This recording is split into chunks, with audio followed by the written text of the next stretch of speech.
Brian Wright. A big-time London criminal who until recently operated from an apartment in the affluent setting of Chelsea Wharf. Wright is now one of Britain's most wanted drug smugglers. For years he was the target of a highly secretive customs operation. At one point, they'd even bugged his apartment. Did you take cash? Did he do two for the price of one?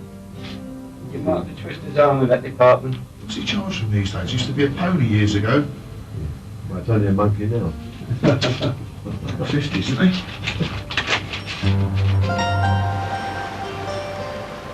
Well, from the very early days in the Jockey Club, I received a number of reports about this shadowy figure called Brian Wright, who was entertaining jockeys and who was present in a private box at a number of race meetings. But again, these were intelligence reports. There was very little collateral for them. But the question we had was, what is he actually doing? And we got very few satisfactory answers in the early days as to exactly what Brian Wright was doing. The doping inquiry was ordered when both horses ran suspiciously badly in their respective races. Brave Foot, an 11-to-8 favourite, already at the back of the field here, came in a listless last. In the early 1990s, racing was hit by a series of doping scandals. The Jockey Club never caught the gang involved, and to this day, no one has ever been prosecuted in connection with them. But this former jockey, banned from racing for selling information to a bookie, has since admitted that he was involved in the dopings. And he says the man who paid him to drug the horses was Brian Wright. When did you start doping horses? I got involved with the doping of the horses in about August, I think, in 1990. At that time, at the request of Brian Wright. I think it began at Goodwood. Horse Willie Carson rode a horse called Hateel. I think it was one of the first. How many horses did you dope? Yeah, we did about 27 races. Over 27 horses. How many years? Between, no, months, just between August and October. And why just that period? Because I got arrested in 1990, October. But that didn't stop Brian Wright, though. Dermot Brown first made these extraordinary admissions to the Jockey Club 2 years ago. He listed every horse he'd doped, pointing out that none of the jockeys had been involved. But we've now discovered that Brown tried to warn the Jockey Club about this threat to their sport as far back as 1992, a time when the doping gang was still active. Through a journalist, he'd got a message to the then senior steward that he wanted to meet up.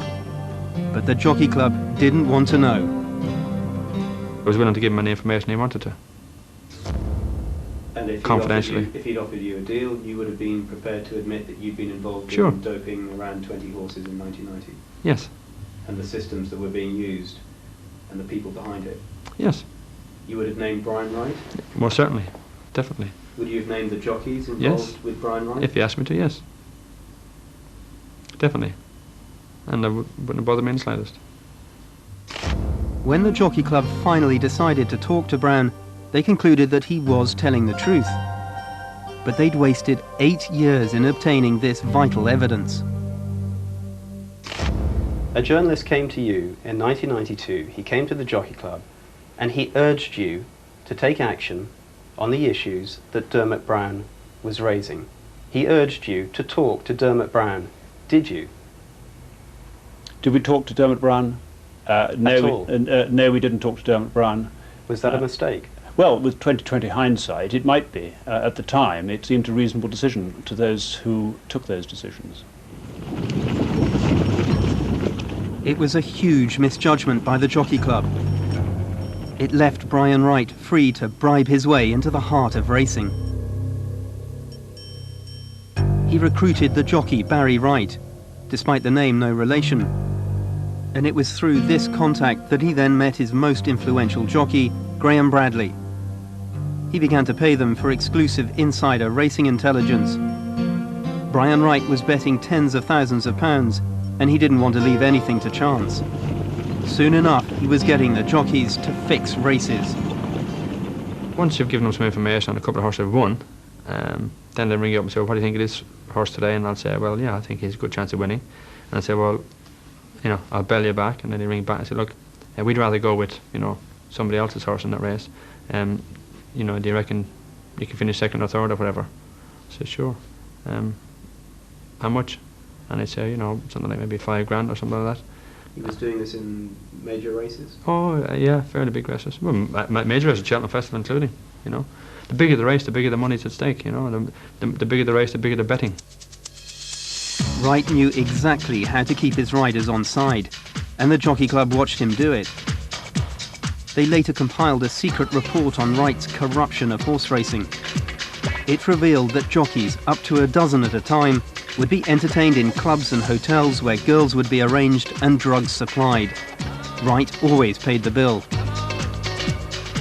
The report named jockeys Dean Gallagher and Barry Wright as regular users of cocaine, which was supplied by Brian Wright. And all of this at the expense, ultimately, of the racing public. How many jockeys were being paid by Brian Wright?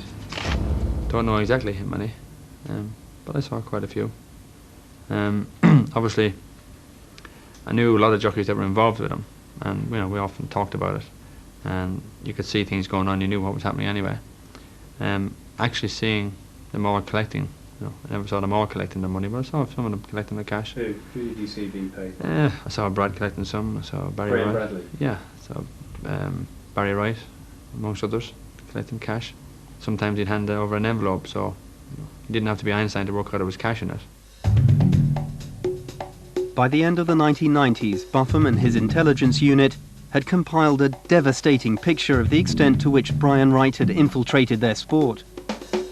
He'd cultivated trainers and stable lads, and he had close links to more than 20 leading jockeys.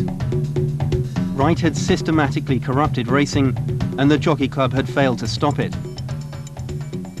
The intelligence we had and the information we had from a number of very reliable sources was that a whole generation of national hunt jockeys had close links with organised crime. A whole generation of national hunt Yes, jockeys? absolutely. I don't say that lightly. Why should we be concerned about that? Because it strikes at the heart of the integrity of horse racing.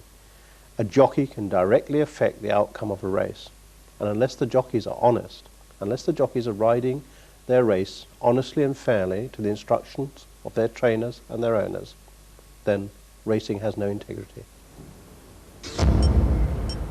3 years ago, Brian Wright's gang was arrested and charged with smuggling nearly 500 kilos of cocaine.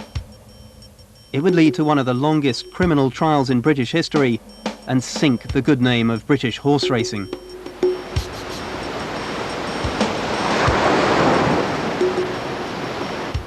One man escaped arrest. Brian Wright. Panorama tracked him down to northern Cyprus, to a remote hotel on the island's northern coastline. One of the world's most wanted drug smugglers, he remains a master of the backhander. And he's still on the run. Mr. Wright, I'm from BBC Panorama. I want to talk to you about corruption in horse racing. I've got nothing to tell you whatsoever. A major criminal like yourself be paying thousands of pounds to jockeys. Can you tell me that? It wasn't just for racing information, was it? The Jockey Club have always had the power to remove Brian Wright from racing, but they've never used it. Yet they've been watching him corrupt the sport since 1985. This was when they first identified him as a well-known criminal who, in breach of their rules, was placing bets on behalf of a jockey. By 1993, they'd linked him to the jockeys Graham Bradley and Barry Wright. You should have warned him off a lot earlier, shouldn't you? I mean, you've got to admit that. Well, if we'd had the evidence, we would have warned him off earlier. We didn't have any evidence until 1996, and from 1996 until 2002, we were either compromised by the fact that there were serious criminal investigations going on, or we couldn't act because a judge had put down an order in court restricting reporting.